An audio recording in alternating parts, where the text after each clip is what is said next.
ট্রেনে এক অর্থনীতিবিদের পাশে বসেছিল এক যুবক। যুবকের চেহারায় ছিল দুশ্চিন্তার ছাপ। কিছুক্ষণের মধ্যে তাদের দুইজনের পরিচয় হলো। কথাবার্তায় এক পর্যায়ে যুবকটি অর্থনীতিবিদকে বলল, আমি 6 বছর আগে বিয়ে করেছি। আমার স্ত্রী আমাকে খুব ভালোবাসে। আমার 5 বছরের একটি মেয়েও আছে। কর্মক্ষেত্রেও আমি যথেষ্ট সাফল্য অর্জন করেছি, কিন্তু 1 বছর আগে একটি সুন্দরী মেয়ের সাথে আমার পরিচয় হয় এবং আমরা একে অপরের প্রেমে পড়ে যাই। অর্থনীতিবিদ বলল, এখন আপনি কি করবেন? যুবক বলল, আমি আমার স্ত্রীকে তালাক দিতে চাই, তবে এখনও ফাইনাল ডিসিশন নিতে পারিনি। ভীষণ দুশ্চিন্তায় আছি, কি করা যায় বলুন তো? অর্থনীতিবিদ বলল, এই দুটোর মধ্যে একটি বাছাই করা সত্যি খুব কঠিন কাজ, কিন্তু অর্থনীতির হিসাব দিয়ে বিশ্লেষণ করলে আপনার সমস্যার সমাধান করা যায়। ধরুন আপনি আপনার বসের কঠিন কোনো সমস্যার সমাধান করে দিলেন। এখন তিনি আপনাকে পুরস্কার দিতে চান। তিনি আপনাকে দুটো পুরস্কারের থেকে একটি বেছে নিতে বললেন। আপনাকে নগদ 5 লাখ টাকা দেওয়া হবে, অথবা 2 বছর পর 7 লাখ টাকা দেওয়া হবে। আপনি কোনটি বেছে নেবেন? যুবক বলল, অবশ্যই নগদ 5 লাখ টাকাই নেব। অর্থনীতিবিদ বলল, কেন? যুবক বলল, কে জানে 2 বছর পর কি ঘটবে। 2 বছর পর আমি টাকাটা পাবই, এমন তো কোনো নিশ্চয়তা নেই, কিন্তু 5 লাখ টাকা তো আমাকে এখনই দেওয়া হবে।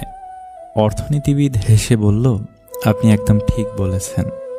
একইভাবে ভবিষ্যতে ওই সুন্দরী আপনাকে এখনকার মতোই ভালোবাসবে, এমন তো কোনো নিশ্চয়তা নেই, কিন্তু আপনি তো এটা নিশ্চিত যে আপনার স্ত্রী আপনাকে কতটা ভালোবাসে। যুবকটি তার ভুল বুঝতে পেরে প্রচণ্ড আবেগে অর্থনীতিবিদকে জড়িয়ে ধরল এবং কেঁদে ফেলল। প্রকৃত পুরুষ রাজকন্যা খোঁজে না, যাকে ভালোবাসে তাকেই রানীর মতো রাখে। চেয়ে না পাওয়ার মধ্যেও অন্যরকম এক অনুভূতি কাজ করে। জীবনে যদি সব চাওয়াই পূরণ হয়ে যায়, তাহলে আপনার বেঁচে থাকতে ভালো লাগবে না। তাই সব চাওয়া পূরণ না হয় ভালো। পাওয়ার আশায় অন্তত বেঁচে থাকা যায়। অন্যের দোষ খুঁজতে আর বলতেই জীবনের বেলা শেষ হবে। হয়তো নিজের দোষ শোধরানোর সময় পাব না। জীবনে সুখী হতে বেশি কিছু লাগে না। মনের মতো একজন মানুষ পাইলে তাকে নিয়েই সারাটা জীবন কাটিয়ে দেওয়া যায়। একটু প্রশান্তি পেতে বহুদারে নেড়েছি কড়া, শেষে বুঝেছি রব ছাড়া আর কেউ দেয়নি সাড়া। দিনে সবাই ভালো থাকার অভিনয়টা করতে পারলেও রাতের কাছে সবাই হার মানে। অস্থির হইও না, টান থাকলে সে নিজেই ফিরে এসে তোমাকে খুঁজে নেবে। বিয়ের আগে শারীরিক সম্পর্ক, মনে রাখবেন পৃথিবীর এমন কোনো ধর্ম দেখবেন না যেখানে বলা হয়নি এটা মহাপাপ। যে ফাইনালের আগে ফাইনাল খেলে তার কাছে ফাইনালের কোনো দাম নেই।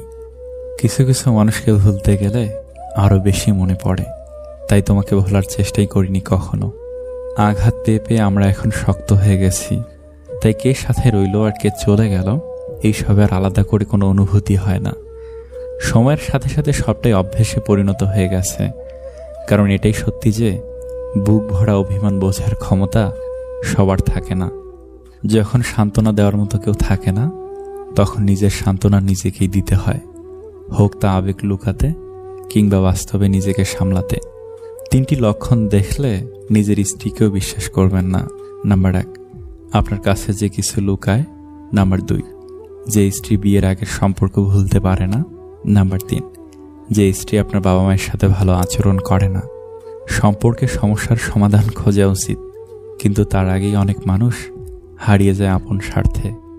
যার ওপর বিশ্বাস থাকে না সে সত্যি বললে মিথ্যা মনে হয়, আর যার ওপর একবার বিশ্বাস এসে যায় তার মিথ্যাগুলো সত্যি লাগে। এটাই সবচেয়ে বড় ভুল।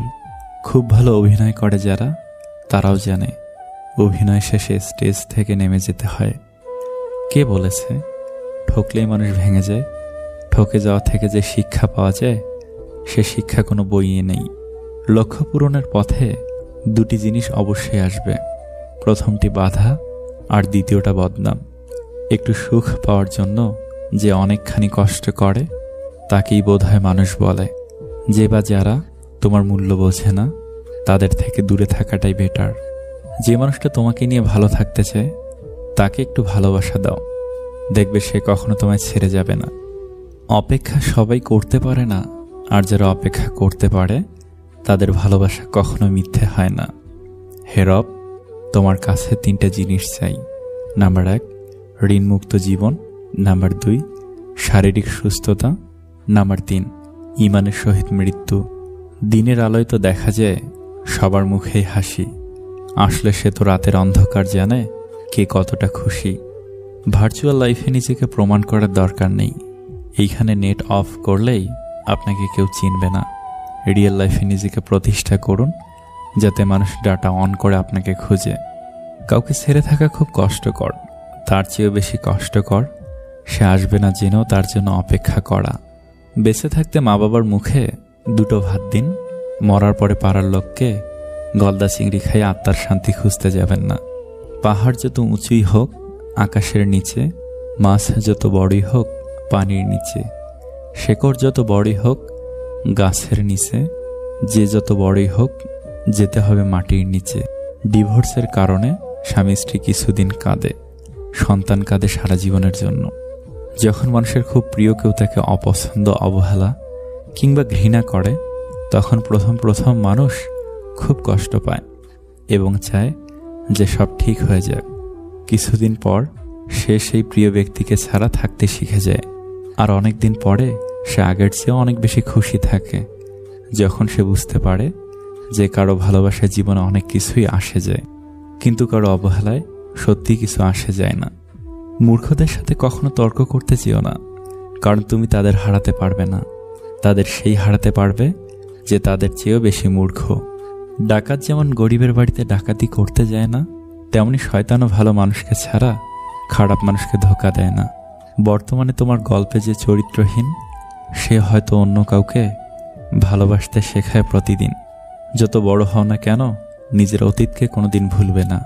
যদি কোনো নারী সত্যি সত্যি কোনো পুরুষকে ভালোবেসে ফেলে, তাহলে সেই প্রিয় মানুষটার পাশে কোনো নারীর 200 বছরের পুরনো কঙ্কালকেও সে সহ্য করতে পারবে না। একটা সত্যিকারের ভালোবাসা একটা অসহায় জীবনকে নতুন রূপ দিতে পারে, আবার একটা মিথ্যে ভালোবাসা একটা সুন্দর জীবনকে ধ্বংস করে দিতে পারে। চামড়া সাদা হোক বা কালো, মনটা পরিষ্কার হওয়া প্রয়োজন। এই পৃথিবীতে কেউ তোমার খোঁজ ততক্ষণ নেবে না যতক্ষণ না পর্যন্ত তোমাকে তার প্রয়োজন হয়। যারা তোমার ক্ষতি চায় তাদের আঘাত করবে না, তাদের সামনে একটু হাসি মুখে বাঁচবে। দেখবে তুমি আঘাত করলে যে কষ্ট পেত, ওরা তার থেকেও বেশি কষ্ট পাবে। বয়স বাড়ে, আয়ু কাড়ে, হাসির দৈর্ঘ্য ছোট হয়, সম্পর্ক মরে, স্মৃতি গড়ে, এরই নাম জীবন বোধ হয়। ভালোবাসার মানুষের কাছে বেশি কিছু তো চাওয়ার নেই, শুধু চাই একটু শেয়ারিং, অল্প কেয়ারিং আর অনেক বেশি ভালোবাসা। এইটুকুই তো চাওয়া।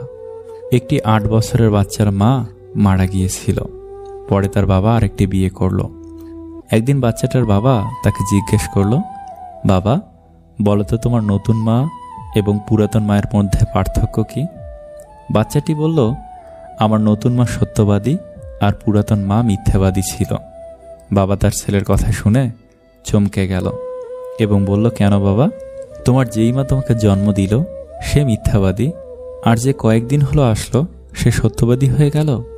বাচ্চাটি বলল, আমি যখন সারাদিন খুব দুষ্টুমি করতাম, তখন আমার মা আমাকে বলতো, তুই যদি এমন দুষ্টুমি করতে থাকিস তাহলে তোর খাওয়া দাওয়া বন্ধ করে দিব। তারপর সারাদিন যখন আমাকে খুঁজে না পেত, তখন সারা গ্রাম খুঁজে আমাকে ধরে এনে নিজের পাশে বসিয়ে নিজ হাতে খাইয়ে দিত। আর আমার নতুন মা বলে, যদি তুই এমন দুষ্টুমি করিস তাহলে তোর খাওয়া দাওয়া বন্ধ করে দিব। সত্যি সত্যি আমার নতুন মা আমাকে আর খাবার দেয় না। নিজের মায়ের মতো মা পৃথিবীতে আর কেউ হতে পারে না। ভিডিওটি ভালো লাগলে প্লিজ একটা লাইক করবেন, কারণ আপনাদের একটা লাইক আমাদের পরবর্তী ভিডিও বানাতে উৎসাহ যোগায়।